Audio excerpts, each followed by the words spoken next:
Olá, hoje eu tenho a alegria de receber o arquiteto e urbanista Marcelo Brito, doutor em gestão urbana pela Universidade Politécnica da Catalunha, Barcelona, com pós-doutorado em turismo, patrimônio e desenvolvimento na Universidade Complutense de Madrid. Atuou por cerca de 35 anos no IPHAN, Instituto do Patrimônio Histórico Artístico Nacional, no Brasil, onde ocupou diversos cargos técnicos e de gestão. Atualmente é consultor na Patrimônio and Urbis e pesquisador no LETS, Laboratórios de Estudos de Turismo e Sustentabilidade, na Universidade de Brasília. Marcelo, muito obrigada pela sua disponibilidade de estar com a gente aqui hoje no blog e de fazer esse contributo tão importante falando sobre o patrimônio e o turismo. É contigo.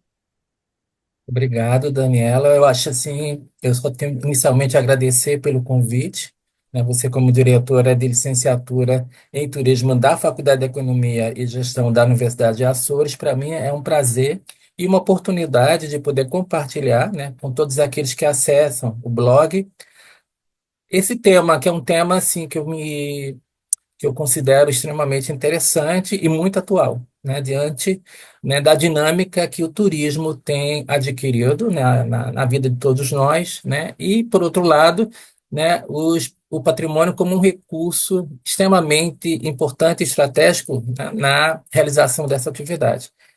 Então, nesse sentido, eu queria compartilhar aqui uma apresentação com vocês que vai facilitar naturalmente a nossa conversa e ilustrar também aquilo que a gente pretende apresentar ao longo dessa minha fala.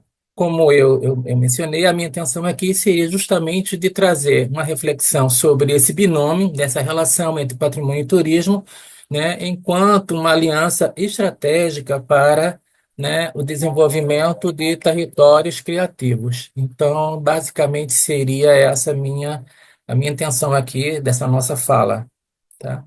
E aí eu começaria com a discussão sobre o conceito de territórios criativos. No Brasil, desde 2013, né, o Ministério da Cultura, né, coloca, né, da necessidade da gente compreender que bairros, cidades ou regiões que apresentam potenciais culturais, criativos, capazes de promover, né, o desenvolvimento integral e sustentável, né, e que nessa ação, ele busca aliar preservação, né, e promoção de seus valores culturais. Nós temos aí justamente a identificação do que poderiam ser esses chamados territórios criativos.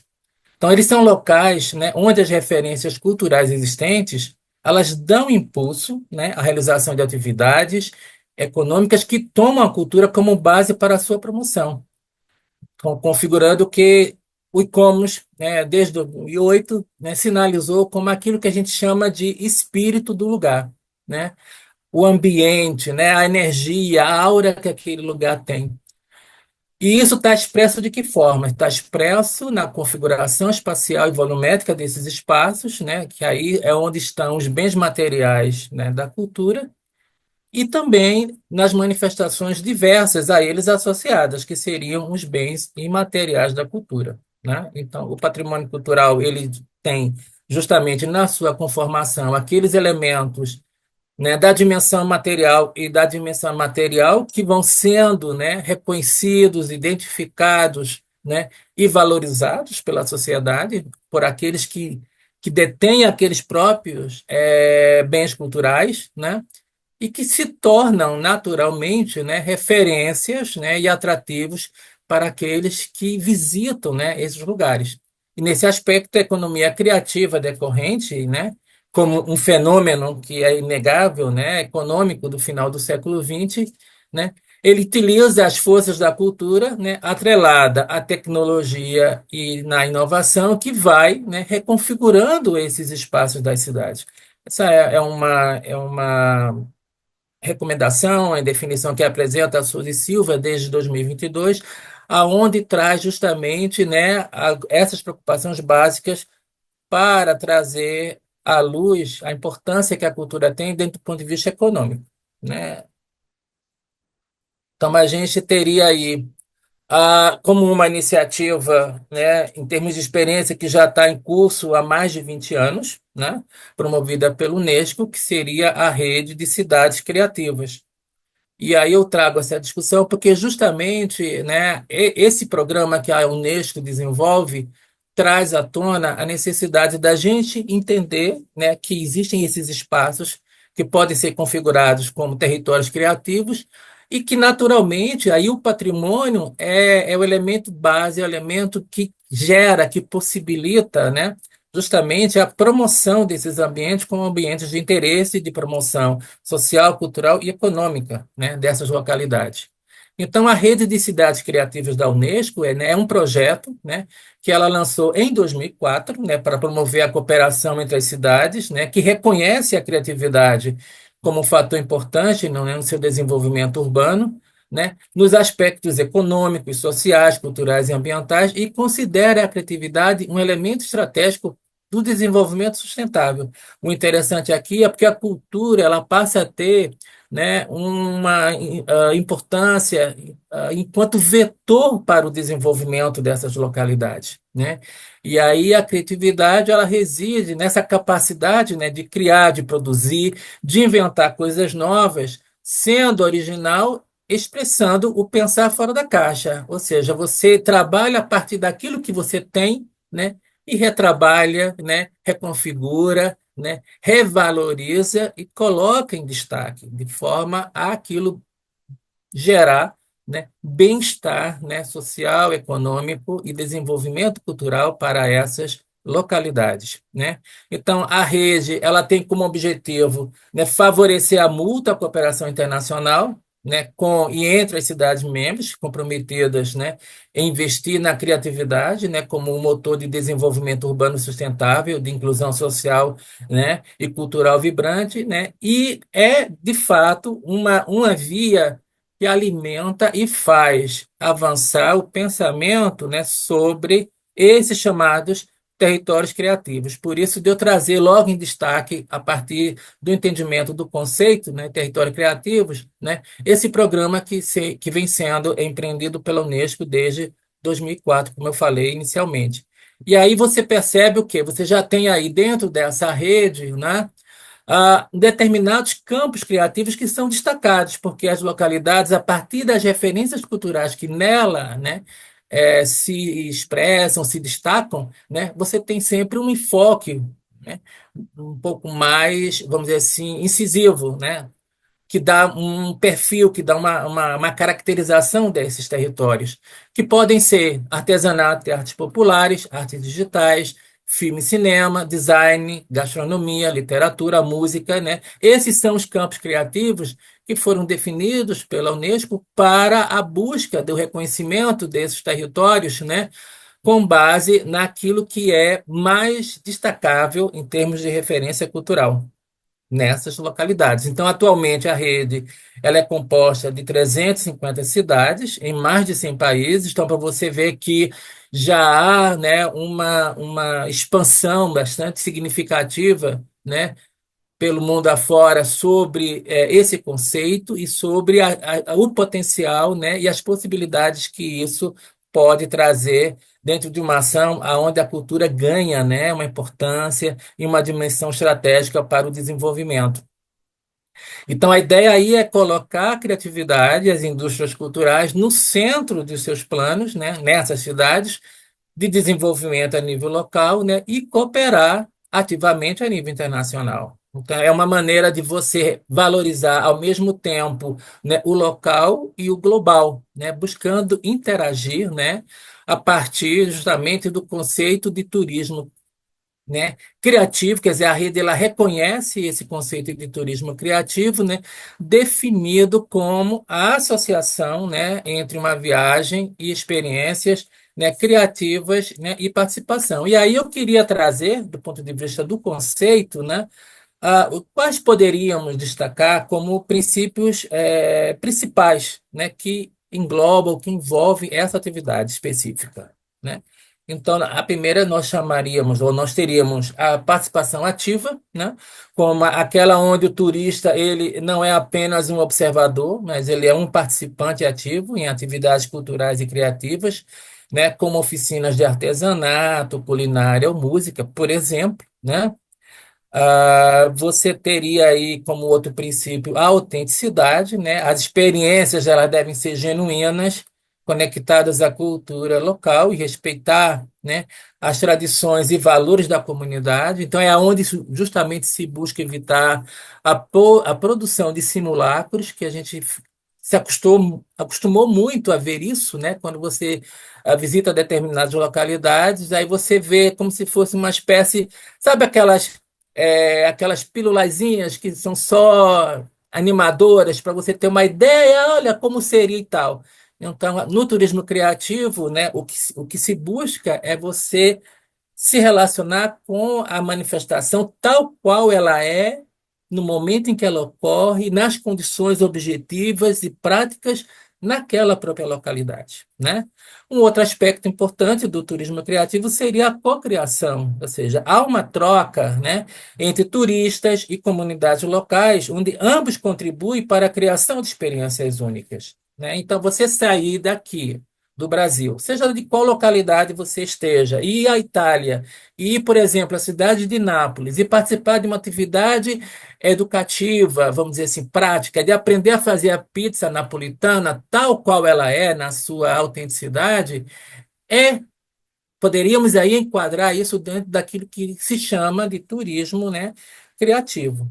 Então, você vive, você interage, você participa, né, daquela própria atividade. Você não tem uma posição meramente passiva só de observador sobre aquilo que está sendo mostrado para você, mas você interage, né? E você tem aí uma possibilidade objetiva de perceber, de compreender, né? E de aprender com as comunidades locais nesse próprio processo interativo. Então, eu dei um exemplo, mas você pode ter N ações, N possibilidades com relação a tudo isso.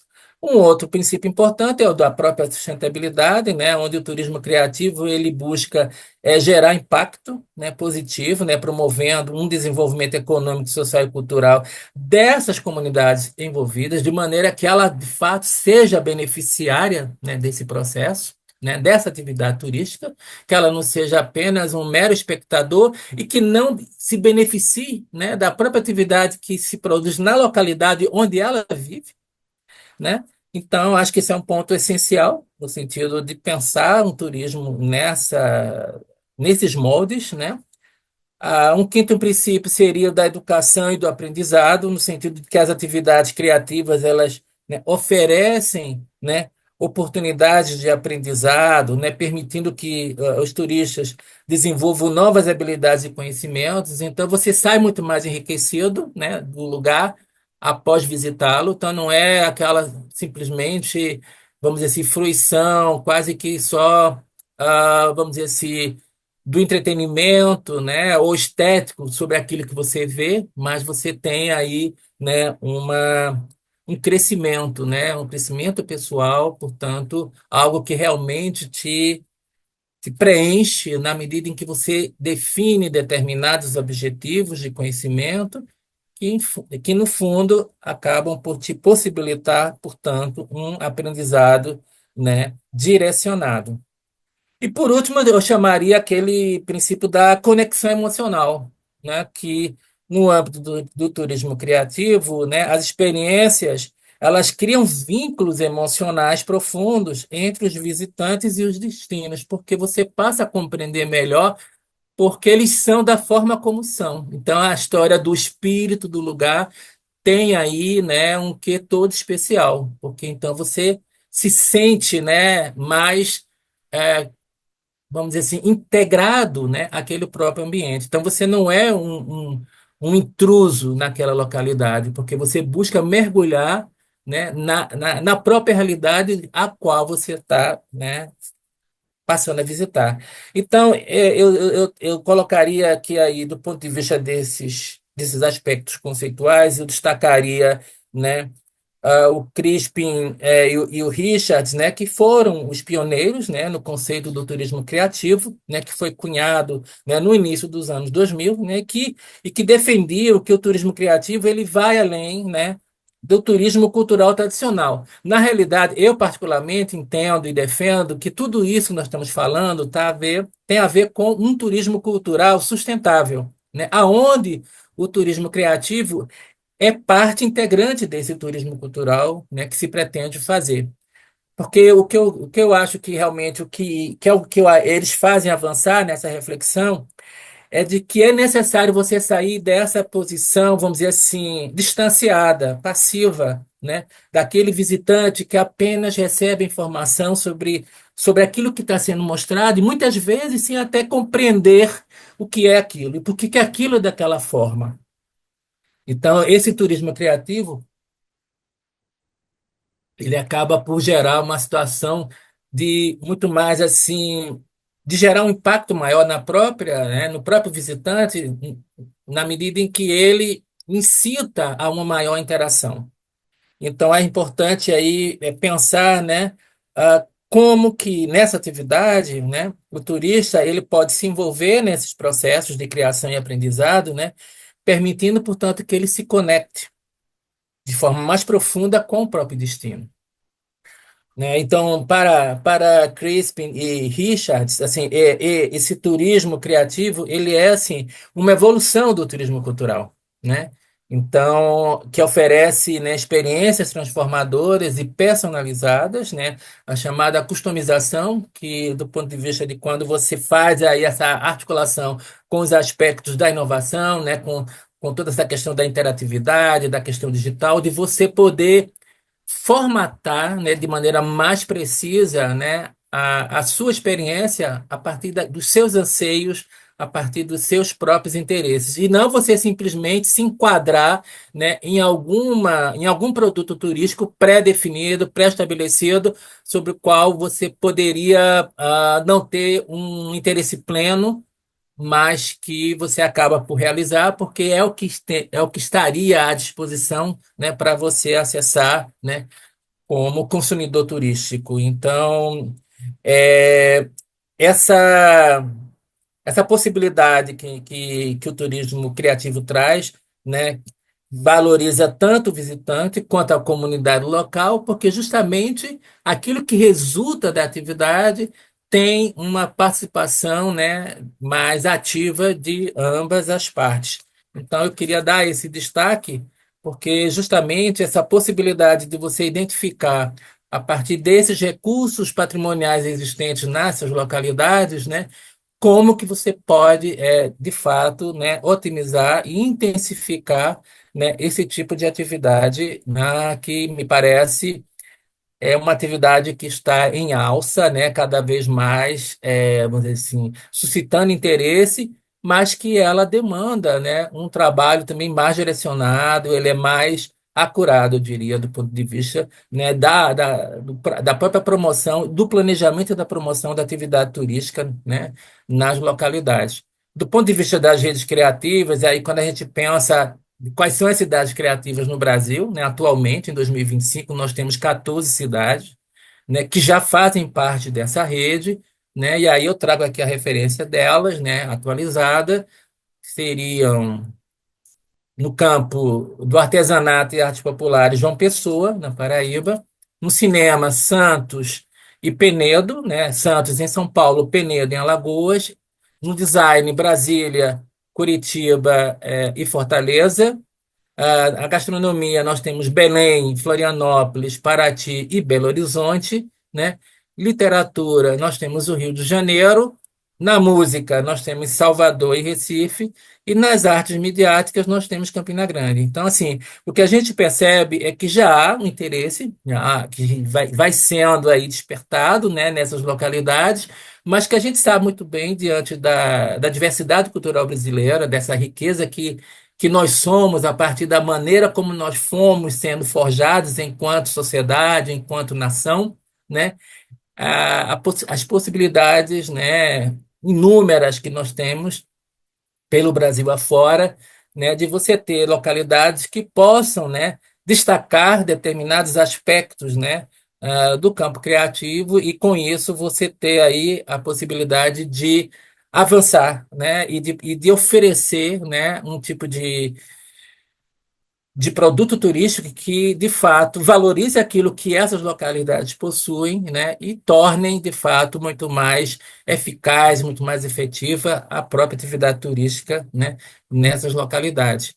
E aí, do ponto de vista enquanto fundamentos, né, para a iniciativa dessas cidades criativas, eu queria destacar, né, a partir do que Ana Carla Fonseca, né, no estudo dela sobre o que faz uma cidade criativa, que é de 2014, né, ah, pensar sobre vias, né, para a promoção dessas ações. Então, você tem a questão da inovação, questão das conexões e a questão da própria cultura, né? Na inovação, né, as cidades elas estão constantemente se reinventando. Então, quando você pensa, né, nesse aspecto de promover a criatividade existente naquela localidade, é pensar que você por natureza, você vai estar sempre em um processo de adaptabilidade, de reuso, né, de desfrute coletivo como forma de expressão. E, portanto, a inovação como um mote, é pensar que não basta ser o que é, mas estar sempre se reinventando a partir daquilo que se tem, né? E isso que me parece interessante, porque sai daquela leitura daqueles que pensam que o bacana é quando eu quero ser igual ao outro. Ao outro tem isso, eu também quero ter isso, né? Quando na realidade a vantagem comparativa é você ser diferente. Então é a questão da diversidade, da valorização da diversidade é que é o ponto central. Aquilo que é o particular, aquilo que é o singular, né? Aquilo que é, eu diria, o único, é o que de fato é o que deve despertar a atenção, é o que deve ser trabalhado, né? Como um mote central, né, sobre o potencial que essas localidades possuem. E nada melhor do que o reconhecimento, a identificação e o reconhecimento do próprio patrimônio. Qual é o patrimônio que está ali presente, que identifica aquela localidade e como que eu retrabalho isso e como reapresento isso, né? O segundo aspecto das conexões é a necessidade justamente dos cidadãos estarem reconectados com a história da cidade, né? E, portanto, a questão da informação é saber das coisas, né? A maneira de comunicar essa informação, que é por via da interpretação, de que é a maneira de como você constrói o argumento, de como você apresenta, né, uma narrativa sobre o que a história daquela cidade tem para nos dizer, né? E a difusão, né, como as formas de expressão que devem estar pensadas, contempladas a partir de uma gestão de públicos, né? Considerando que para determinados públicos você tem que estabelecer uma linguagem adequada, né, específica, direcionada, né? Então, não adianta, né, você pensar que você pode ter uma única maneira de dizer as coisas quando os públicos que vão acessar aquilo que está sendo apresentado, né, são públicos, né, com condições cognitivas diferenciadas, né? Então, você pensar no público infantil, pensar no público mais jovem, pensar num público, vamos dizer assim, mais adulto, que tem um grau de exigência, um público de especialistas que quer ver uma determinada, né, manifestação cultural. Então, você tem que pensar aí sobre essas formas de comunicar, né? E a interpretação, portanto, sendo algo extremamente fundamental, e eu vou falar um pouco mais adiante sobre isso.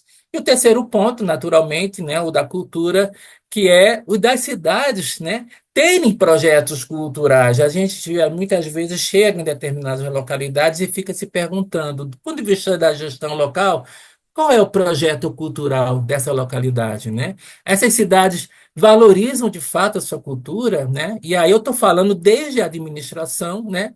E os seus habitantes, ou seja, o que eu tenho, eu valorizo, eu reconheço, eu compreendo o que eu tenho, portanto, eu me sinto orgulhoso daquilo, né? E aí, justamente, é onde, por excelência, né, o patrimônio material e imaterial, né, ele ganha destaque, né? Então, eu gostaria de fazer referência, em particular, à questão do próprio acervo edificado, né, à gastronomia, né, ao artesanato, enfim, como formas de expressão que são fundamentais quando a gente fala, né, sobre esses aspectos de entendimento, de reconhecimento, de identificação e de valorização, né, daquelas referências culturais que são aquelas referências que singularizam aquele ambiente. Então, esse é um aspecto muito importante. E aí eu entro com alguns exemplos, né, que a gente pode e começando a identificar como isso aparece de forma, né, objetiva, né,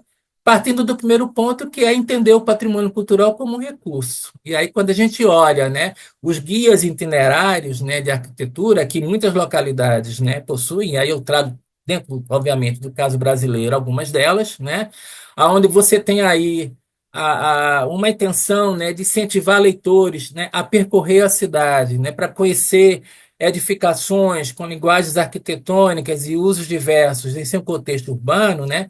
Tornando especial a experiência da obra. Então, você olha São Luís e você vê aquela arquitetura, né, colonial, né, que tem uma referência interessantíssima do ponto de vista, por exemplo, que é algo que São Luís destaca, que são os seus azulejos, né? Talvez não há no Brasil nenhuma outra cidade com um elemento de expressão tão significativa, né, como os azulejos em São Luís. Então, isso é um elemento, portanto, de destaque, né, de valorização, e que faz com que haja, portanto, um olhar, uma atenção, né, específica, focalizada, direcionada para esse tipo de elemento, né, nessa localidade. Então, eu trago aqui só algumas experiências, né, como o caso, né, de Brasília, né, a sua arquitetura moderna, né, exemplar, um patrimônio mundial, o primeiro sítio, né, do patrimônio moderno declarado no mundo. Isso acontece em 1987, né? E Brasília abre uma perspectiva para o mundo que é justamente de entender que a modernidade, a contemporaneidade também é digna de reconhecimento como patrimônio, né? E que merece ser preservado e salvaguardado para as futuras gerações, mas a partir de um desfrute no presente, né? E, portanto, né, um recurso, né, turístico, né, singular, né, excepcional. Então, aqui, como aparece o próprio Guia de Brasília, mas também, né, o Guia da Arquitetura do Rio de Janeiro, cidade que foi a capital, né, do período imperial brasileiro, especialmente. Então, é importante te ver que o Rio tem uma diversidade aí do ponto de vista, e uma riqueza do ponto de vista da sua própria arquitetura, que traz, né, em si mesmo, né, um enorme potencial, né, do ponto de vista da promoção desse tipo de atividade, né? E São Paulo também não fica de fora, né? E aí você vê aqui como esse guia de arquitetura de São Paulo, 12 percursos, né? E 124 projetos, ou seja, uma sinalização, né? Obviamente, nós estamos falando de produtos que têm direcionamento para um determinado tipo de público. Então, como eu falei antes, pensar essa possibilidade, né, implica também de você ter a priori uma definição de que para determinados produtos, né, determinados públicos. Portanto, fazer gestão de públicos implica em pensar em produtos direcionados para cada um desse tipo de públicos.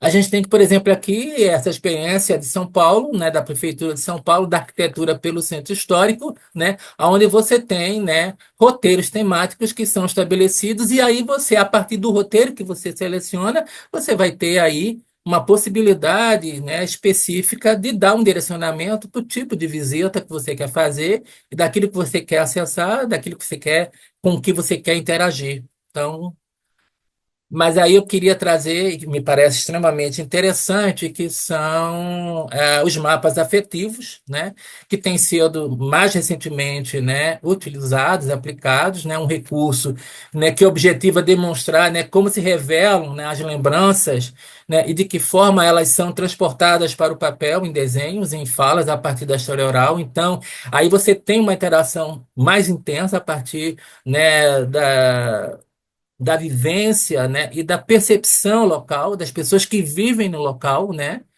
E essa aplicação, né, desses mapas afetivos demonstra, né, que há, né, uma ligação estreita entre memória, né, e sentimento de identidade, né, no sentido de imagem de si, para os outros, né, esse Vettoriazzi fala muito bem sobre isso, e é justamente quando você, muitas vezes, revela, né, aquelas referências que estão ali meio escondidas ou que não estão muito valorizadas porque elas não estão ou não se configuraram historicamente como sendo aqueles elementos de maior destaque, mas que têm um potencial imenso. E aí, quando você desenvolve esse tipo de trabalho, você faz emergir, né, uma série de outras referências que não estavam até então contempladas, porque saem, vamos dizer assim, daquele olhar meramente técnico, né, mas interage, né, com o saber local, né, com aquelas vivências das pessoas que estão no local, que elas têm sobre aqueles lugares, sobre aqueles ambientes.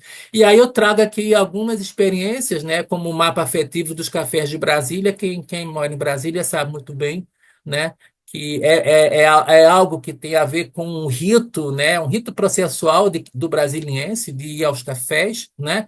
Então você tem determinados lugares que são mais interessantes porque tem uma maneira de fazer, de apresentar, enfim, como esse outro aspecto aqui que seria de você trabalhar, por exemplo, que foi uma experiência que nós desenvolvemos ainda na época no IFAM, no âmbito da candidatura das fortificações, Conjunto de Fortificações do Brasil, no caso do Recife, que foi um trabalho junto e com apoio da Embaixada da Holanda, né, no Brasil, de fazer um trabalho de interação da rede municipal, né, de ensino em relação às fortificações de origem holandesa na cidade, né? Então, foi muito interessante de buscar perceber o olhar, né, dessa população, e aí eu estou falando já de um público específico, né, sobre como que elas veem aquelas edificações, aqueles monumentos, portanto, aquelas fortificações,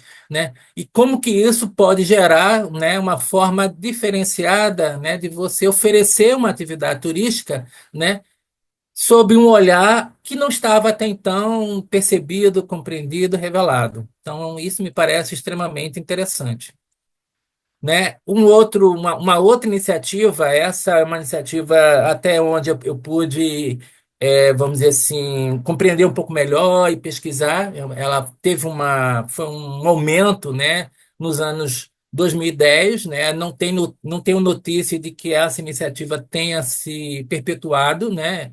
No caso aqui, na cidade de São Paulo, que são os mapas das sensações, né? Aonde a dimensão sensorial ela é essencial para a compreensão da experiência turístico-cultural na cidade. Então, ela surge, né, como um caminho, perdão, como um caminho, né, para encantar e surpreender o turista que visita a cidade, né, fazendo da sua vivência, né, nessa cidade, né, momentos emocionantes. Você fazer a pessoa se emocionar com aqueles lugares que está visitando, né? E consiste justamente, ela consistiu, no momento em que ela foi desenvolvida, em captar, mensurar, né? E espacializar as variadas sensações experimentadas pelo visitante na cidade. E aí tomando como base os cinco sentidos. Então, a visão, o olfato, né? A audição, o tato. Então, interessante aí, né, justamente foi a utilização de alguns, vamos dizer assim, que eles chamaram de que eram uns aparelhos detector de mentira, entendeu? Porque eles precisavam perguntar, né, para o visitante o que é que ele estava de fato sentindo. Então, para poder tentar obter uma informação a mais verossímil possível, eles utilizaram, me pareceu muito interessante, né, para que eles pudessem identificar, em determinado local, né, te transmite mais esse sentimento, porque aqui você tem, né, uma relação aonde, por exemplo, os aspectos olfativos eles vêm à tona, né? Então, eles dão, por exemplo, um destaque a partir desse tipo de estudo a determinados locais, como é o mercado municipal de São Paulo. Então você chega no mercado, então você tem ali naquele lugar, diferentemente daquilo que acontece nos arredores, né? Aquilo que você ouve ali, o cheiro que você tem, né? Das verduras, das frutas, das carnes, das comidas, enfim. Então são elementos que vão referenciando, né? Uma experiência e que eles vão trazendo isso como elementos para um destaque. É importante dizer, pelo menos assim, eu tenho compreendido de que são ferramentas que são utilizadas para você fazer um trabalho prévio, para você fazer um planejamento adequado, para você depois, aí sim, você oferecer, né, aquela atividade como um produto direcionado. Então, isso me parece muito interessante, mas o que eu quero destacar aqui justamente é levar em consideração o patrimônio cultural como recurso e que você pode fazer uso de ferramentas, né, como essas que eu estou apresentando, né, mapa das sensações, um mapa, né, afetivo, enfim, né, os guias, que aí já é uma ferramenta que é muito técnica do ponto de vista da informação, né, que você tem que produzir ali para você oferecer, né, para o visitante, mas que, de qualquer forma, que dá direcionamentos e que possibilita você lograr aquilo que você quer, né, quando você apresenta, né, aquele tipo de produto. E aí, dentro dessa experiência, a gente pesquisou, né, o caso de Toledo, né, na Espanha, que, enfim, que é uma cidade declarada Patrimônio Mundial, né, pela Unesco, e que eles têm, né, do ponto de vista das possibilidades da visitação na cidade, o que eles chamam de gastromapa, né, que é justamente uma associação onde eles fazem, né, dos locais de visitação, você vê em azul, né, os principais monumentos da cidade, né? A cidade é toda monumental, mas enfim, você tem aqueles elementos ícones da cidade, mas você tem ao longo dos interstícios, né, das áreas que conectam esses principais ícones, né, quais são, né, os principais locais, né, gastronômicos, onde você pode desfrutar, né, da gastronomia local específica. Então, perdão.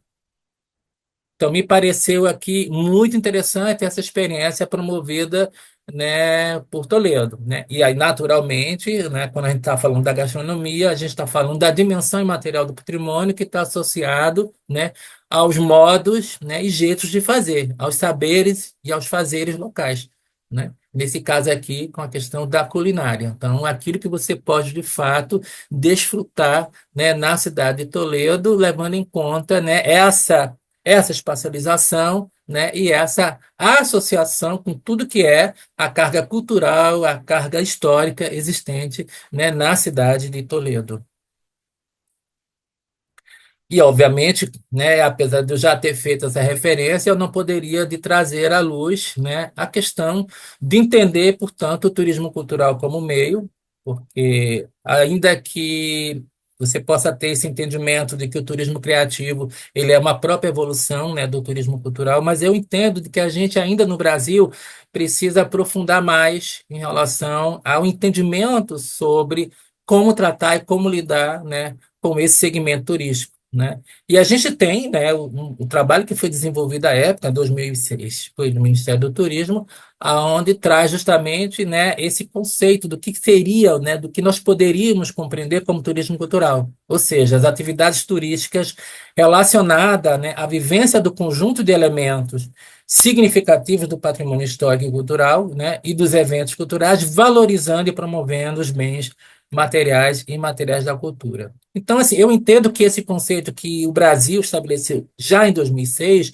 ele é bastante, vamos dizer assim, amplo, né? Porque a questão de entender essa passividade ou maior proatividade, ela está muito mais associada à forma, maneira como que são planejadas essas atividades e como elas se realizam, que é onde justamente vem esse destaque, né, como eu falei antes, né, para o chamado turismo criativo, que faz com que haja, portanto, uma quase que exigência, vamos dizer assim, de que essa postura por parte do turista tem que ser, de fato, uma postura mais proativa. E no momento do planejamento, ela seja um planejamento que, de fato, decorra de uma maior interação, né, entre, né, aqueles que são os agentes da promoção turística, né, seja a própria administração local, seja o próprio trade turístico, as empresas, os operadores, enfim, que vão estar ali operando a atividade, né, com os residentes, com os detentores desse patrimônio, enfim, para que possa haver uma maior conexão, uma maior viabilidade, né, de atividades que, de fato, possam ser promovidas sem que coloquem em risco a própria integridade desse patrimônio. Porque é importante a gente ter isso presente, né? O patrimônio, ele é recurso não renovável, né? O patrimônio cultural. Então, a gente tem que ter um cuidado, uma atenção muito especial, até para evitar, por exemplo, processos de banalização, né? A turistificação, né, ela pode ser muito preocupante se ela acontece de uma forma, né, onde não hajam esse tipo de cuidados, né? Nem tudo é passível de se tornar, né, produto turístico cultural. Mas aquilo que é, por que não ser? Desde que bem trabalhado, desde que leve em consideração, né, as especificidades, né, quanto à natureza daquele bem cultural que está sendo ali, né, considerado, né, como um atrativo, né, a ser consumido turisticamente. E nesse aspecto, e é por isso que eu entendo de que a gente tem que se utilizar, né, de ferramentas que já estão aí, né, mas muitas vezes não estão muito conectadas, ou elas não são contempladas e consideradas para o desenvolvimento da atividade, né, ou elas acontecem muitas vezes de forma, vamos dizer assim, muito autônomas, sem uma maior interação entre elas. E aí eu, pelo menos, destaco, né, a questão da interpretação e o merchandising, né, como ferramentas importantes, né, que podem ser extremamente estratégicas para a gente alcançar um ótimo resultado na promoção desse tipo, né, de atividade, né? E aí, nesse caso, a partir daquilo que o pai da própria interpretação, que é o Tilden, né, que desde 1957, né, que ele lança as bases, né, para o tema da interpretação, né, onde ele traz aí a questão de que é uma atividade, né, que visa transmitir informações, né, sobre um objeto ou um lugar de maneira mais envolvente e significativa, né, utilizando recursos que vão além da simples transmissão de dados. Então, assim, você tem lugares que nem sequer, né, você tem uma informação que te permite entender e saber o que é que você está vendo, né? Muito menos, né, você ter elementos ali atrativos que estejam interpretados de forma a que haja uma maior interação entre o visitante e aquilo que está sendo o objeto de visitação. Então, a interpretação é realmente um aspecto assim fundamental para o desenvolvimento das ações, e eu acredito que a gente ainda está dando os primeiros passos. Tem muito ainda a ser feito com relação a esse aspecto. E no caso do merchandising, que em última instância, né, quando a gente pega, né, os estudos, as análises de Kotler, que é de 2012, né, que é a questão de você operar a mercadoria e aí entender que você, quando está apresentando esses atrativos, na realidade, né, você faz parte de uma atividade econômica, o turismo é uma atividade econômica, né? Obviamente, ele pode ser também uma atividade educativa, ele pode ser uma atividade que realmente possa conectar, né, esses elementos do local de tal forma aonde você se apropria melhor daquilo que está sendo, né, objeto de visitação. Mas, enfim, quando a gente pensa no merchandising, né, a gente entende que se trata de uma ferramenta de marketing, né, formada pelo conjunto de técnicas, né, que são responsáveis pela informação e apresentação destacada, né, dos produtos, né, e correspondendo, né, a um conjunto de atividades e técnicas mercadológicas, né, que dizem respeito à colocação de um produto no mercado em condições competitivas, né, adequadas e atraentes para o consumidor. E eu vou apresentar aqui alguns exemplos e a gente vai entender bem a diferença entre uma coisa e a outra. E entendo que elas são necessárias porque muitas das vezes isso faz parte, né, daquele que faz a visita aos lugares, é aquele sempre desejo de reter algo, de trazer algo para si, de incorporar a si, né, a sua história, a sua vida, aquilo que ele está tendo a oportunidade de experienciar. né? Então, o merchandising, portanto, é bem trabalhado, ele pode dar resultados muito satisfatórios com relação a essa conexão que eu estava fazendo referência no início, a essa interação, né, sobre aqueles elementos que se tornam atrativos daqueles lugares visitados. Então, em termos de veículos para promoção, né, e difusão, então a gente tem, portanto, né, como equipamento, né, os centros de interpretação, né, nesse caso, né, enquanto estratégia de comunicação inteligente, né, sobre o patrimônio. E aí eu sempre coloco dentro dessa perspectiva, tanto para residentes quanto para visitantes, né?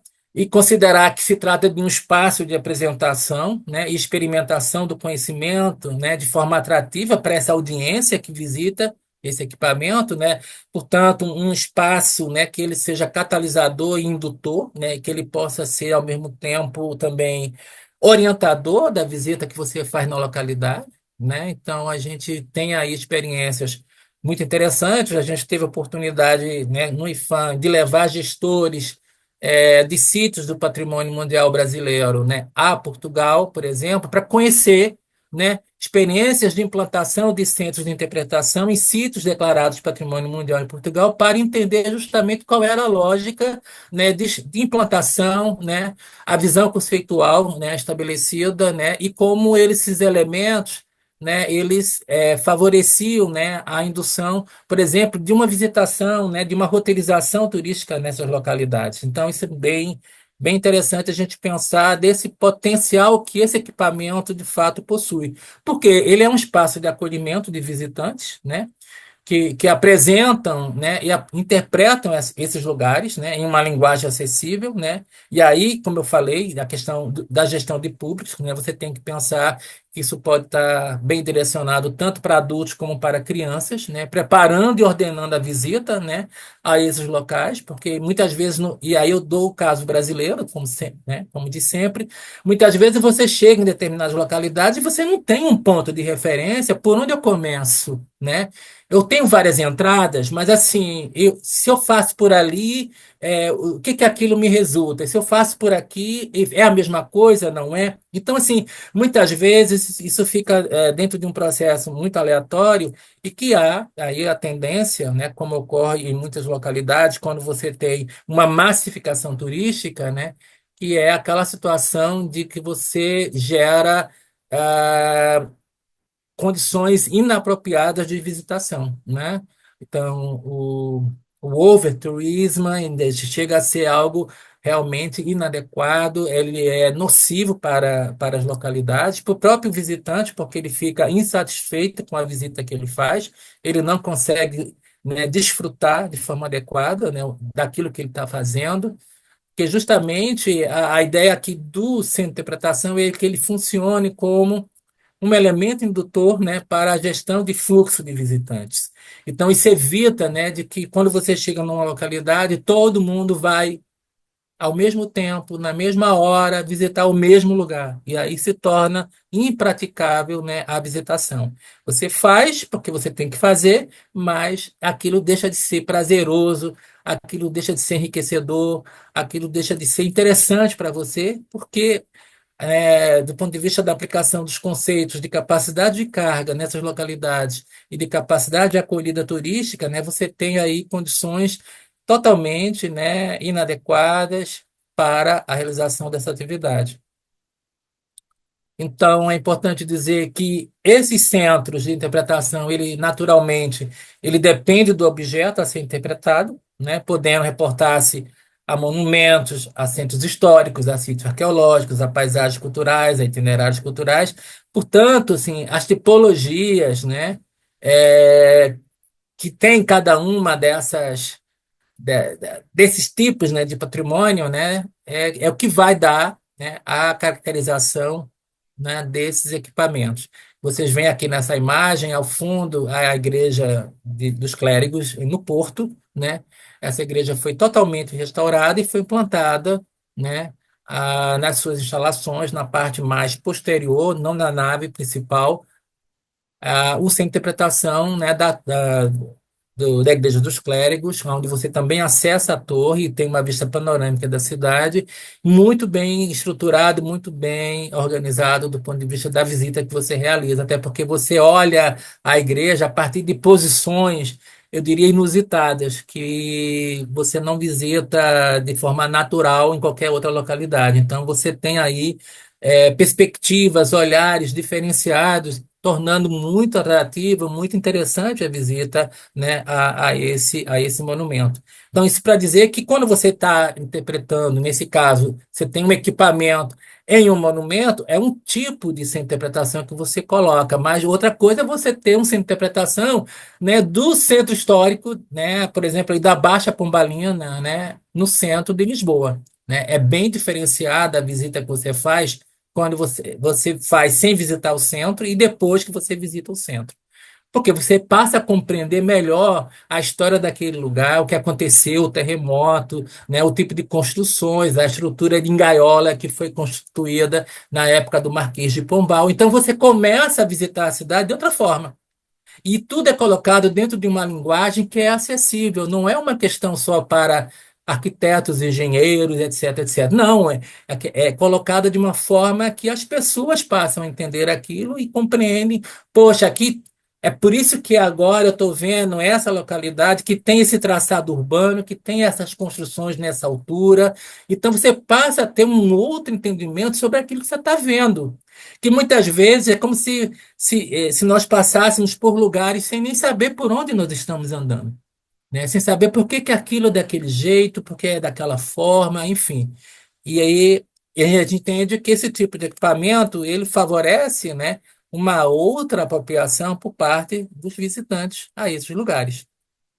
Então, esse espaço, né, esse centro, ele é o local onde se pode promover também a oferta turística associada ao local. Então, você tem a possibilidade de ter uma série de ganchos, né, a partir daquilo que vai sendo apresentado, explicado e mostrado, né, e aí proporciona ao visitante novas formas de abordagem, né, da informação turístico-cultural, né, utilizando recursos tecnológicos interativos e tornando mais permeável, né, a transmissão de conteúdos que se deseja difundir junto aos públicos. Por exemplo, uma das coisas mais difíceis de você conseguir transmitir é a questão da trajetória histórica de um determinado lugar ou de um edifício, enfim, histórico, né? E aqui é o caso, né, onde a gente observa, né, no Museu na Casa da Memória, na cidade de Guimarães, né? Guimarães é a localidade que, segundo, né, os fatos históricos narram, é onde nasce Portugal. E aí você tem, né, a necessidade, portanto, de apresentar uma narrativa histórica da trajetória, né? E isso é uma questão maçante, né? Porque é muita informação e a gente sabe que isso é algo que fica de difícil apreensão. O que é que eles fizeram aqui nesse painel? Né? Vocês utilizaram cores e aí vários elementos de tiras, aonde eles destacam determinados momentos históricos, aonde eles têm uma informação específica com relação àquela data específica. Então, assim, não é algo que você tem que sair aqui sabendo de tudo que aconteceu, mas você tem a possibilidade de, conforme o seu interesse, você focalizar a informação, né, que mais te chama a atenção. Então, me pareceu assim uma estratégia bastante curiosa, né, sobre a maneira de apresentar que sai daquela forma tradicional, daqueles painéis enormes com um monte de texto, que a gente sabe muito bem que quando a gente está ali no segundo parágrafo, a gente já esqueceu o que leu no primeiro. Né? Então, me parece que são questões interessantes. E isso, quando o Tilden ele afirma da necessidade de você ter uma informação que seja mais instigante, né? Você você não precisa, né, dar todos os elementos, mas você pode fazer pensar, você pode trazer à tona questões que fazem com que a pessoa, ao raciocinar sobre aquilo, aquilo faz com que ela realize um processo de retenção, porque a gente só retém aquilo sobre o qual a gente, de fato, interage de maneira mais objetiva, mais direta. Do contrário, Daqui a pouco você sabe que visitou tantas igrejas, mas você não sabe mais qual é a igreja tal ou a outra, é assim assado. Você imagina, né, a cidade de Ouro Preto, incrível, maravilhosa, nosso patrimônio mundial, com tantas igrejas impressionantes, mas que se você não dá um destaque sobre o que cada uma tem, chega uma hora que você não sabe mais o que que você viu na igreja, né?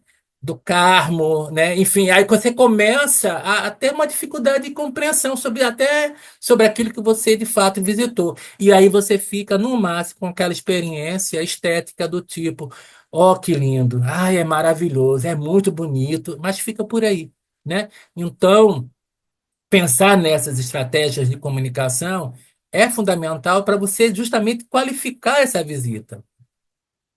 Então, é importante a gente ter claro de que o Centro de Interpretação, ele nem é um CAT, nem um museu.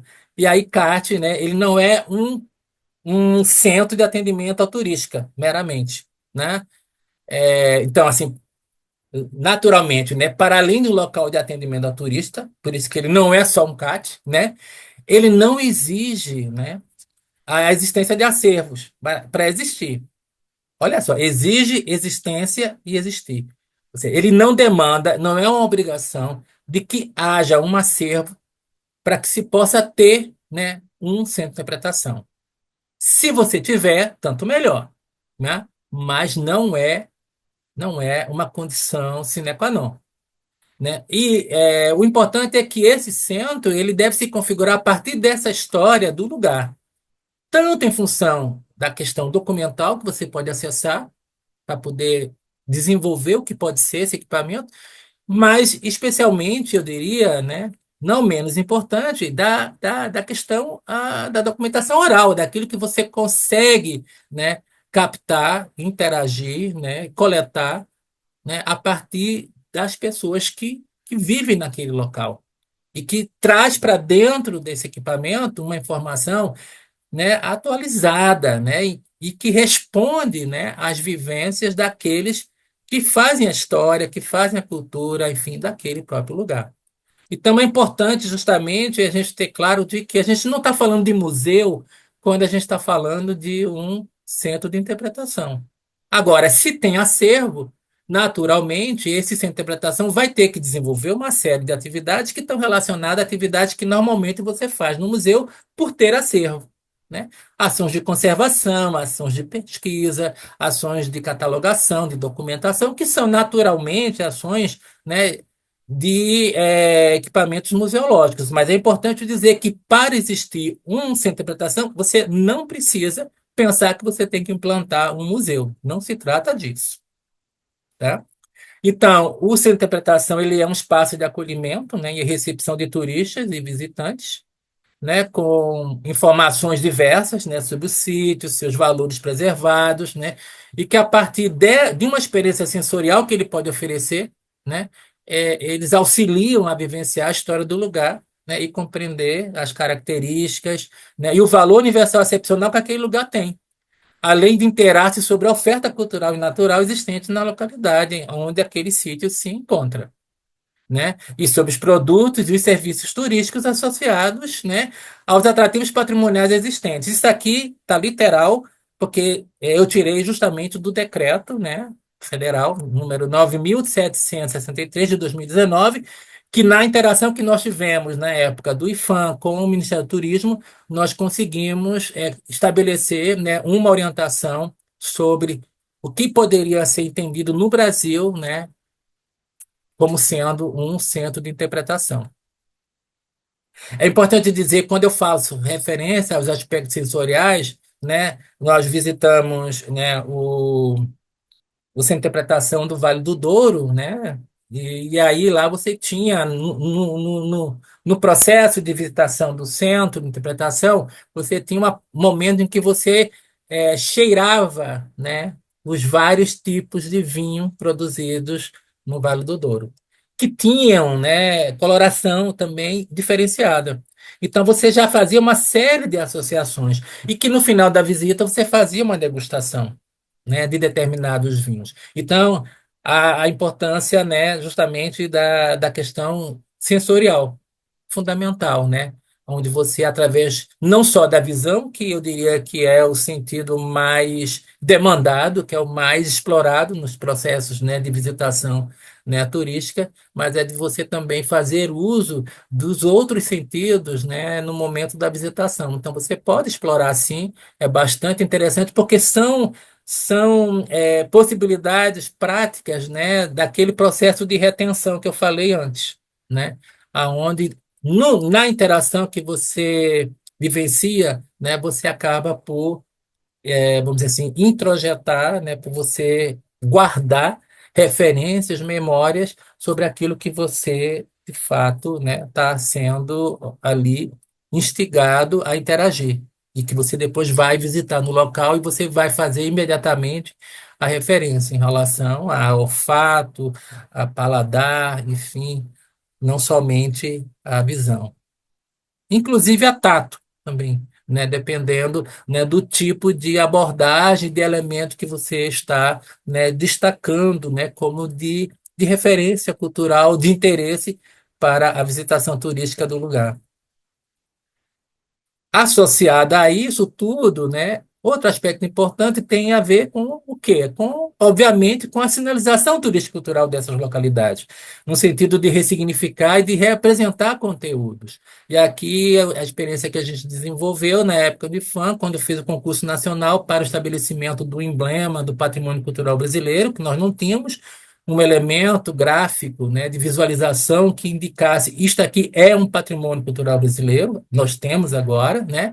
E, obviamente, a sinalização, né, que você pode utilizar para organizar e direcionar, né, os percursos de visitação nas localidades, né? Com sinalização orientativa, indicativa, enfim, e interpretativa dessas localidades. E aqui um destaque que a gente traz, que é justamente a utilização e a aplicação dos emblemas, né, de reconhecimento patrimonial, segundo, né, esse reconhecimento oficial que aquele bem possui na localidade. Então, aqui eu estou dando destaque justamente à sinalização quando se trata de um patrimônio cultural brasileiro. Se fosse patrimônio mundial, o emblema seria o do patrimônio mundial, ou se fosse do patrimônio cultural do Mercosul, que é esse aqui, da árvore. Então, ao invés de ser esse aqui, seria o do patrimônio cultural do Mercosul. Uma outra forma interessante que a gente identificou, né, aí numa experiência de visitação ao sítio da Missão Jesuítica Guarani, no Paraguai, né, Jesus de Tavarangue, aonde eles usam o videomapping, né, em 3D, projetado no próprio sítio, aonde você vai. Adicionalmente, aquilo que você está vendo vai sendo mostrado, né, informações da história, enfim, aspectos curiosos que aquela localidade possui ou teve ao longo da sua própria trajetória, né, e faz com que você possa realmente ganhar uma série de outras eu diria, percepções, né, sobre esse ambiente que está sendo visitado. E aí você, de novo, né, um aspecto não só visual, mas aqui especialmente o aspecto também auditivo, né, porque aí você entra com sons, com músicas, com falas, e que vão aí enriquecendo essa interação que você pode estabelecer no momento da visitação, né, desses ambientes. Uma outra experiência interessante que aí tem a ver justamente com os produtos de memória, né, os souvenirs, como eu falei, a gente quando visita esses lugares sempre quer reter algo, quer ficar com algo, né, algo que traga, né, para estabelecer essas conexões, né, de memória com aquilo que foi visto, com aquilo que foi visitado, né, que é a experiência desenvolvida em Portugal pela Direção-Geral de Patrimônio Cultural, a DGPC, a experiência é essa que eles chamam de presentes com história, né, que é a partir dos acervos que eles têm, em função dos museus ou dos próprios monumentos que estão sob a guarda deles, né, eles produzem, né, uma série de souvenirs que estão associados àquilo que tem nesses lugares, né, sejam nesses monumentos ou sejam nesses museus. Então, aqui são alguns dos elementos, aqui só do ponto de vista ilustrativo, né, daquilo que a partir de lojas que eles instalam, né, nos próprios equipamentos, né, sejam museus, sejam palácios, sejam monumentos, né, aquilo que você pode acessar e, portanto, adquirir e levar com você, né, sem criar nenhum problema em relação ao acervo original que está ali, né? Então, aquela visita, aqueles letreiros que você vai no lugar, você vai daqui e leve só lembranças, não precisa levar nada efetivo, né? Isso especialmente no caso de sítios naturais, de parques, tem muito esse tipo de informação, porque as pessoas têm uma tendência, deixa eu levar essa pedrinha aqui, deixa eu levar não sei o quê, né? Então, não sei se dentro dessa inspiração, mas eu imagino que isso é muito comum entre nós, né? Quando visitamos esses lugares, é querermos alguma lembrança, né? Então, a possibilidade que é gerada no âmbito de tudo isso, e aqui eu já estou falando do merchandising, né, que é justamente como você apresenta, né, como você organiza produtos a partir daquilo que você tem, né, os objetos de lembrança ou recordação, então, e aí você tem uma gama de possibilidades enorme que pode ser muito bem explorada, né, e que eu entendo que é extremamente positivo, né, do ponto de vista da natureza dessa atividade que você quer fomentar, né? Ou, por exemplo, aqueles objetos de registro real, se essa foi uma experiência que a gente teve quando a gente estava promovendo a candidatura, né, do Conjunto Moderno da Pampulha, em Belo Horizonte, né, aonde você vê aqui, por exemplo, esse elemento aqui na lapela, né, tem a ver justamente com a Igreja de São Francisco, né, da Pampulha, que já era um patrimônio nacional, né? E agora um patrimônio mundial, onde você tem ali a referência daquele elemento, né? E aí, como o design, ele entra como um elemento, assim, como uma estratégia importante, né? De você pensar, né? E promover essa localidade. Essa capa aqui é a capa do dossiê que nós apresentamos, né, o governo brasileiro apresentou ao Comitê do Patrimônio Mundial, aonde se criou um alfabeto específico, particularizado, né? Para a Pampulha, né? Com esses elementos que se repetem e que dão aí todo um toque, né? Diferenciado, né? E que pode, né? Que ele tem assim um potencial de ser bem explorado para muitos produtos, né? Que você pode desenvolver. Então você veja, né? Como do ponto de vista, né? Dos aspectos criativos que você tem, né, em função desse patrimônio, o que você pode gerar, né, e quão interessante isso pode ser, né, para essas localidades, né, que gera riqueza, gera valorização, gera autoestima, né, gera, enfim, uma série de aspectos positivos e também para o próprio visitante que fica satisfeito, né, por ter algum elemento que faz a referência àquilo que ele, de fato, né, que ele pôde, enfim, visitar.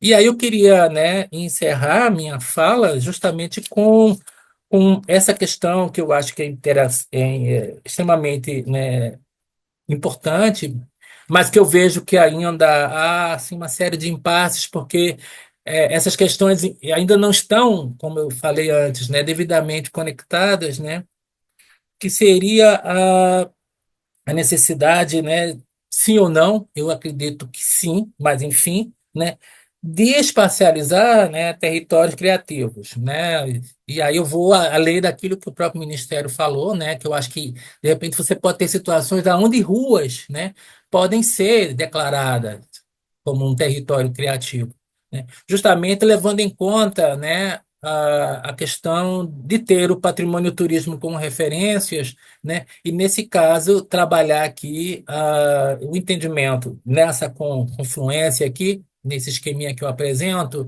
né? Entendendo o patrimônio cultural como recurso, né? O território como produto, né? E o turismo como processo. E aí, quando você faz essa interseção, né?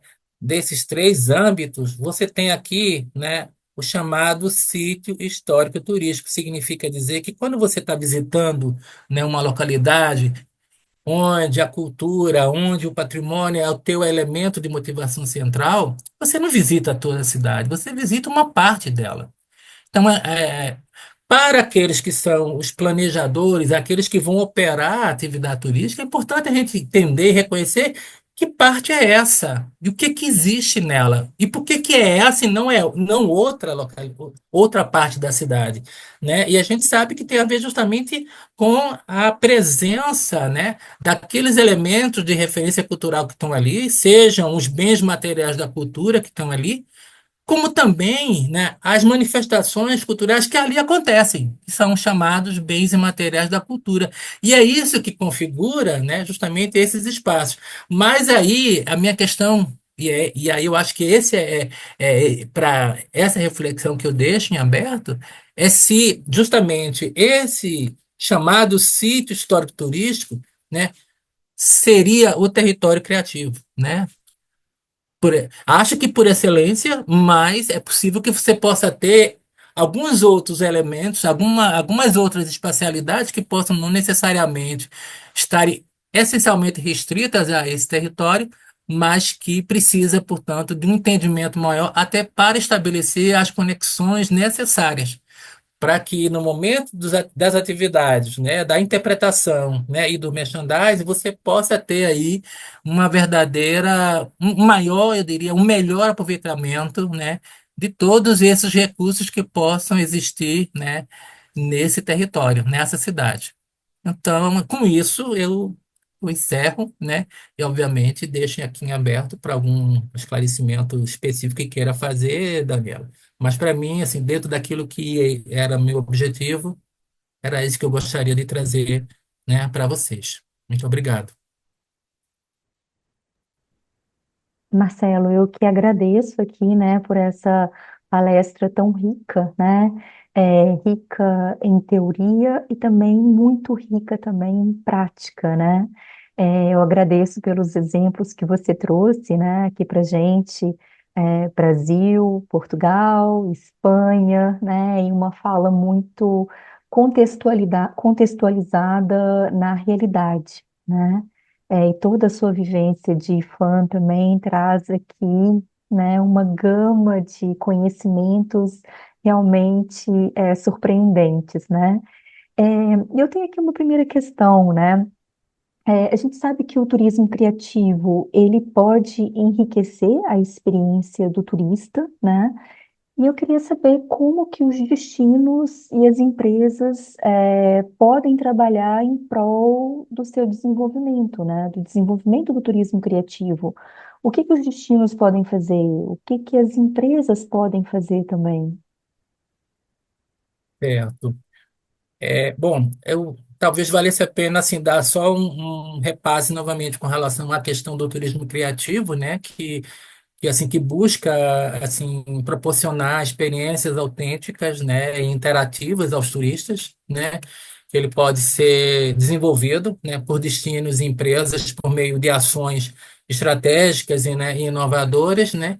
Eu poderia talvez destacar aqui algumas formas, né, de impulsionar, né, esse segmento, tá?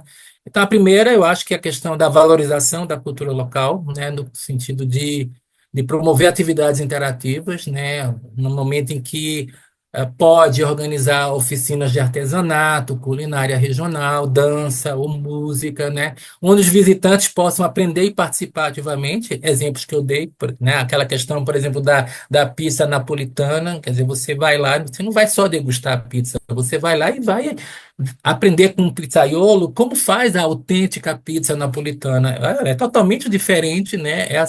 Essa interação, né? Essa experiência que você tem, né? Eu já quero Outro aspecto, experimentar, eu vou ter que ir lá. pois é, outra seria da integração com a comunidade, né? Então, envolver moradores locais como anfitriões das experiências, né? Oferecendo assim aos turistas uma conexão genuína com a cultura do destino é essencial. Então, isso é o que muda, né? Então, a gente tem assim, por exemplo, alguns quilombos, no caso do sul da Bahia, né? O Baixo Sul da Bahia, aonde você tem essa possibilidade, que você vai a um sítio quilombola e aí você conversa com as pessoas, você participa de atividades que eles estão fazendo lá, você tem a questão da gastronomia, na qual você pode ver como é que eles fazem obviamente, desfrutar, né, saborear, né, da comida que eles que eles naturalmente produzem para eles e da qual você participa. Esse é que é um aspecto importante. Não é aquela questão de você elaborar e produzir para o turista. Não é aquela história para inglês ver, não. É você se introjetar naquilo que é o modus operandi, o modo de vida daquelas pessoas que estão ali, né? Então, esse é um primeiro aspecto. Um outro aspecto que eu queria destacar também é a necessidade de parcerias com os chamados criativos locais, né? Ou seja, apoio a artistas e criadores, no que se refere à questão do trabalho com os artesãos, com os chefes, com os músicos, com guias locais, né? Para assim co-criar experiências turísticas únicas. Então, assim, isso aí, especialmente no caso do trade, é ter essa interação para, na hora de formatar um determinado produto, que isso de fato responda a partir daquilo que é, da maneira como acontece, né? E não você querer inventar uma história, né? Que depois você não consegue ter um rebatimento com a própria realidade. Então, é buscar fazer isso de uma maneira mais próxima possível daqueles que são chamados, né? Que eu gosto de fazer referência aos chamados detentores do patrimônio. Aqueles que produzem a cultura, esses serem, né, naturalmente, aqueles que são acionados e que participam desse processo, né, de formulação. E não só isso, na hora que você tem a execução, eles também estão ali presentes, porque tem a ver com a cultura deles, com o que eles são, com o que eles fazem, com o que eles acreditam, né? E aí, nesse aspecto, criar roteiros temáticos, né? A partir de itinerários que contem histórias, né? E celebrem a criatividade de uma região. Então, aqui, uma ênfase muito importante é o chamado storytelling, né? Ou seja, os contadores de história, né? Por que que isso é assim? O que que aconteceu? Trazer os aspectos lúdicos, aspectos mitológicos, né? As crenças que existem ali em torno daqueles fatos que aquele local apresenta, enfim. Isso faz toda a diferença.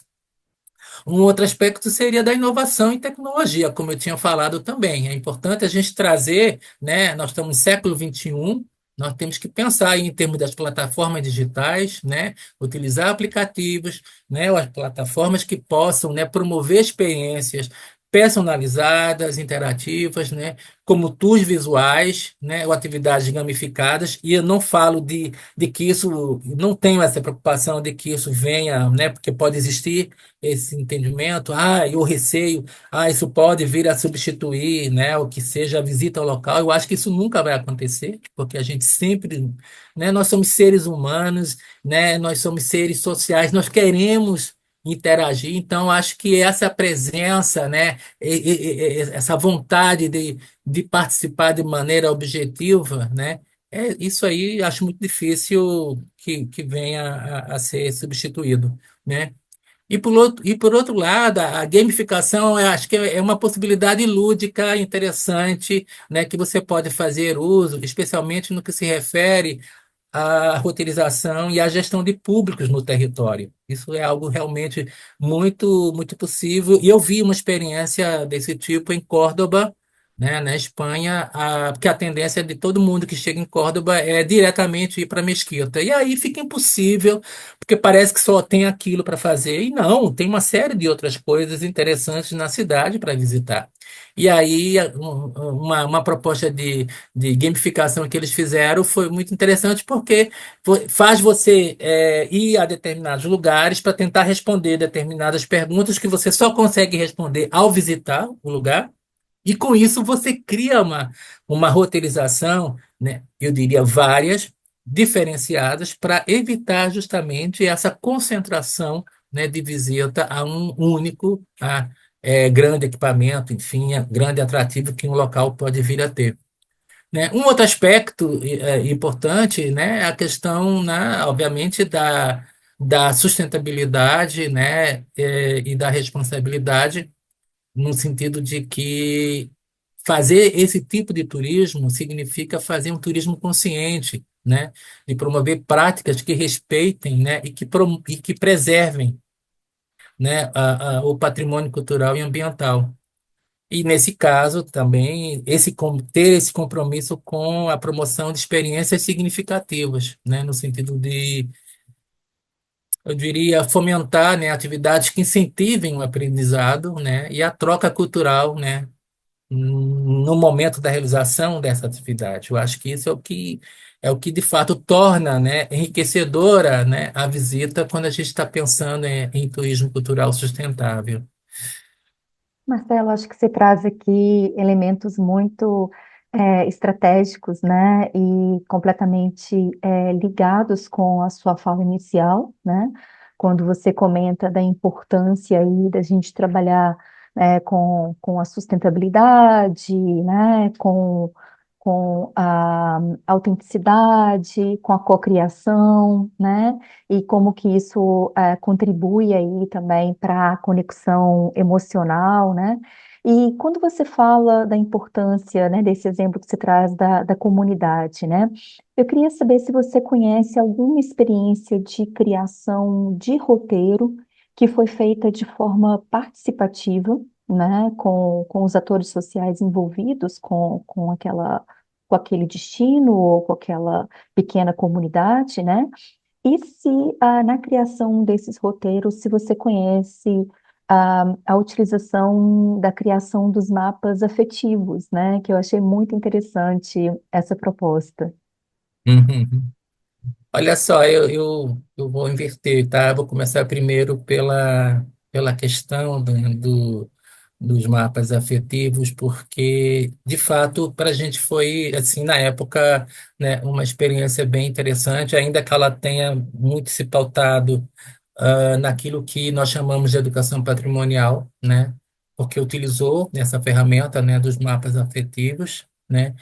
Que foi utilizada para tratar, né, do tema das fortificações, né, de origem holandesa no Recife, e que isso abriu uma perspectiva muito interessante. Por quê? Porque ela aconteceu justamente no contexto de um projeto que se chamava Educação e Patrimônio Compartilhado, Brasil e Holanda, né, que abordou as fortificações de origem holandesa em Pernambuco, né, incluiu especialmente, no caso, né, o Forte das Cinco Pontas, o Forte do Brum, no Recife, e também o Forte Orange, na Ilha de Itamaracá.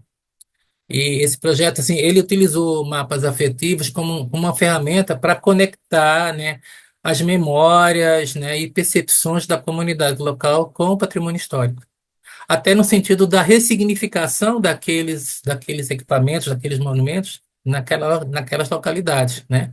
Então, assim, professores, né, e alunos de escolas municipais, eles participaram, né, de oficinas e atividades que incentivaram a criação, né, de inventários participativos, que é uma ferramenta também desenvolvida no âmbito do IFAM, no sentido de buscar registrar, né, referências culturais e afetivas e, nesse caso, associadas às fortificações, essas que eu falei, que eu fiz referência aqui, né, numa abordagem que, assim, que ajudou a valorizar o significado histórico e emocional, que é importante isso, é trazer essa dimensão emocional, né, desses locais, promovendo, assim, uma maior integração entre comunidade e patrimônio.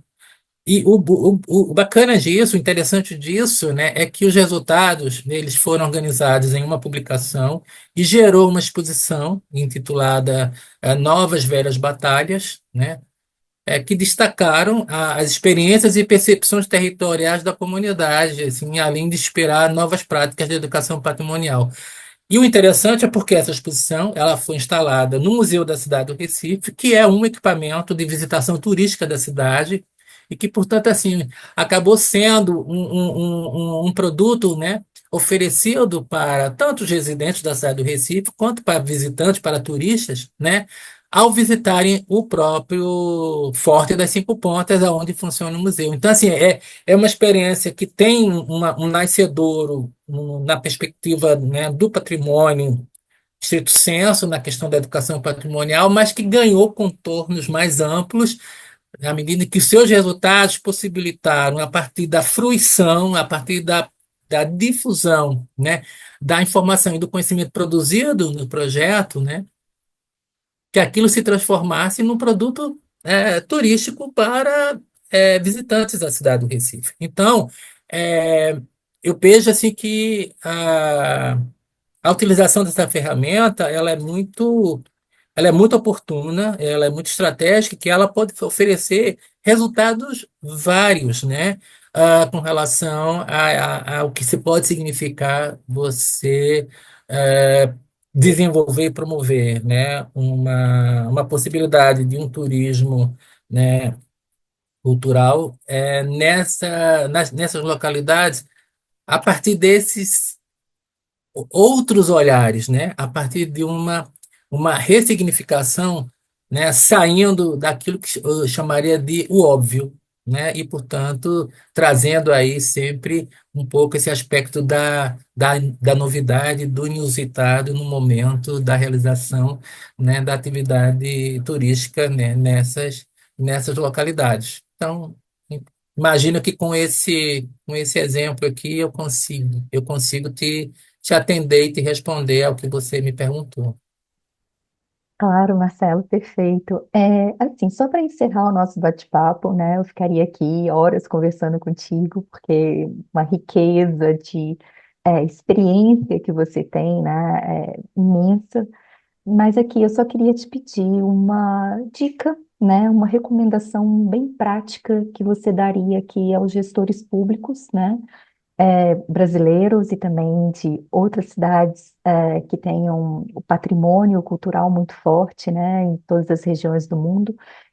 Quais dicas que você daria para eles para criar ou fortalecer os territórios criativos e como que eles podem potencializar o patrimônio em prol do desenvolvimento da atividade turística?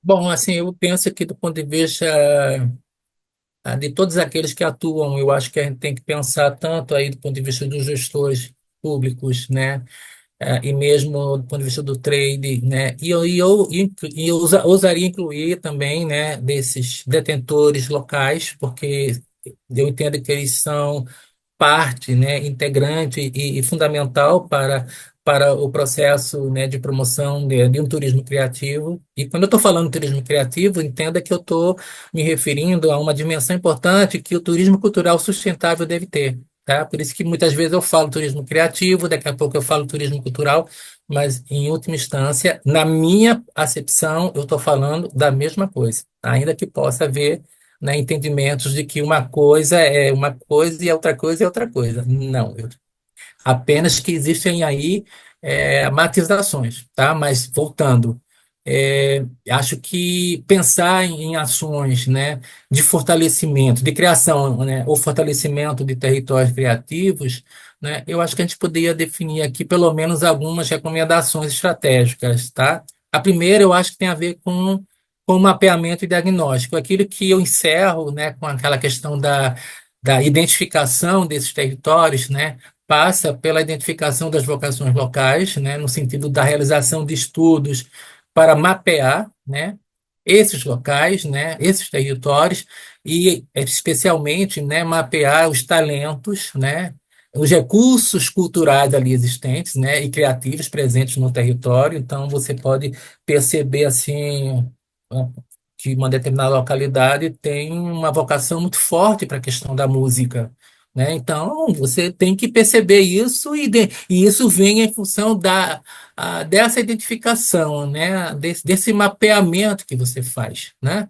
Um outro aspecto importante, ainda dentro desse item, seria do engajamento comunitário, não poderia deixar de ser, né? Que é envolver a comunidade local nesse diagnóstico, né? Utilizando ferramentas, e aí entro justamente como os mapas afetivos, né?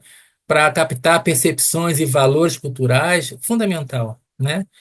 O segundo ponto seria o do planejamento integrado, né? Talvez seja um dos aspectos mais difíceis, porque eu acho que dentro da administração pública, né, a setorização ela acaba por tornar estanques áreas que, na realidade, elas precisam, né, comunicar, né, com outras, né? Existem vasos comunicantes, mas que muitas vezes eles estão obstruídos, porque há uma. E aí, no caso do patrimônio, há uma transversalidade enorme, e eu diria que no turismo igualmente. Então, é necessário um planejamento integrado, no sentido de que, para poder fazer, naturalmente, você precisaria buscar aí, né, estabelecer uma maior definição de objetivos claros, né? Quais são as metas que podem estar alinhadas ao desenvolvimento sustentável, né, considerando aspectos econômicos, sociais e culturais, e aí você poder identificar numa matriz de responsabilidades quem é responsável por o quê, em função de suas atribuições regimentais, institucionais, né? E como que cada um pode contribuir para o resultado que se deseja, né? E aí, naturalmente, quando você pensa em planejamento integrado, isso demanda um processo de coordenação intersetorial não tão simples, né, e fácil de se realizar, mas que eu entendo necessário, né? Que aí é aquela questão, né? É necessário promover a integração entre as diferentes áreas governamentais, aí nesse caso especialmente, né?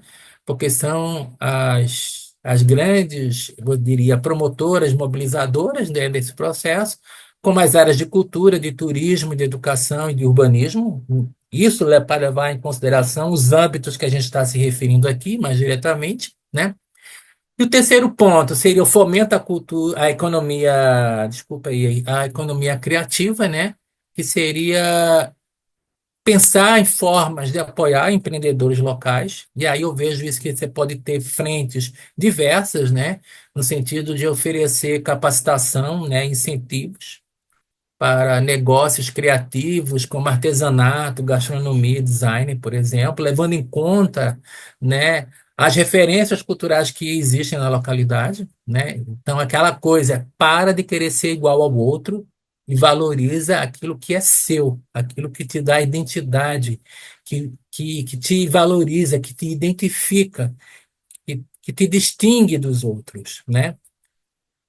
Esse é um aspecto importante. Outro seria de criar espaços colaborativos, né, no sentido de desenvolver hubs criativos ou centros culturais. Então, por exemplo, acho que os centros de interpretação, eles poderiam ser espaços que estrategicamente eles poderiam funcionar, né, como sendo esses espaços indutores de colaboração que pudessem servir como pontos de encontro, né, entre todos esses agentes, né, que eu mencionei aqui até agora, né, para pensar e promover iniciativas, né? Um outro ponto importante seria o das políticas de incentivo, no sentido de buscar mecanismos de financiamento que pudesse facilitar, fomentar ações nesse campo, e aí, no caso brasileiro, eu diria especialmente naquilo que a lei de incentivo à cultura, a lei Rouanet, né, pudesse promover, em termos de captar recursos destinados, né, ao fortalecimento de territórios criativos, mas eu falaria também do Fungetur, no âmbito do turismo, que tem uma outra característica, né, e um direcionamento para o trade, né, para o setor empresarial, mas que trabalhasse de maneira a ser indutor, a favorecer, a estimular, né, que o setor privado pudesse investir, né, em ações que valorizassem esses territórios, né? E, naturalmente, adicionalmente, eu diria que o estabelecimento, né, de parcerias, né, que se refere a um trabalho com empresas privadas, né, ONGs, instituições acadêmicas, né, daí a importância da universidade, né, dessas redes de pesquisa, da qual, por exemplo, o LEDS, que eu faço parte, né, no sentido de buscar ampliar análises, estudos, né, para, né, entender qual o impacto dessas iniciativas e, portanto, ir fortalecendo esse campo de atuação, né? Outro aspecto importante que eu não poderia deixar de falar, eu acho que tem a ver com as questões de promoção e divulgação, né? Tem a ver com a valorização da própria identidade local, né, no sentido do desenvolvimento de campanhas, né, que destaque a singularidade cultural do território. E veja bem, como é importante pensar nesses aspectos da interpretação, porque isso leva a uma compreensão sobre qual é a mensagem, né? Qual é a mensagem que uma localidade deseja transmitir, né, para o mundo, vamos dizer assim, né, no sentido de promover o interesse na visitação a essa localidade, né? Tipo assim, venha me conhecer. Olha, eu sou assim, né? Você não quer me conhecer, né? Estou falando de uma maneira bastante simplificada, mas, obviamente, por trás aí, qual seria, né, a narrativa, qual o argumento, né, qual a mensagem que se utilizaria, né, para fazer essa transmissão, e obviamente é onde entra todos os aspectos relacionados, né, ao marketing turístico, que deve transmitir, né, da melhor forma possível aquilo que de fato se pretende, né? Então é importante ter clareza sobre isso, e não só isso, assim, no sentido de não passar uma imagem parcial, mas passar aquilo que é mais fundamental, ou mais estratégico, né, sobre aquilo que se é, sobre aquilo que se tem. E aí, obviamente, investir em tecnologia, né? Utilizar plataformas digitais, né, para a promoção de eventos, de produtos, né, e de experiências criativas. Eu entendo que isso é essencial e nesse mundo contemporâneo que a gente está, cada vez uma exigência maior, né? Cada vez, né? Em termos, e para encerrar, mais assim, meio que de desfecho, eu falaria no campo da sustentabilidade, da inclusão, né?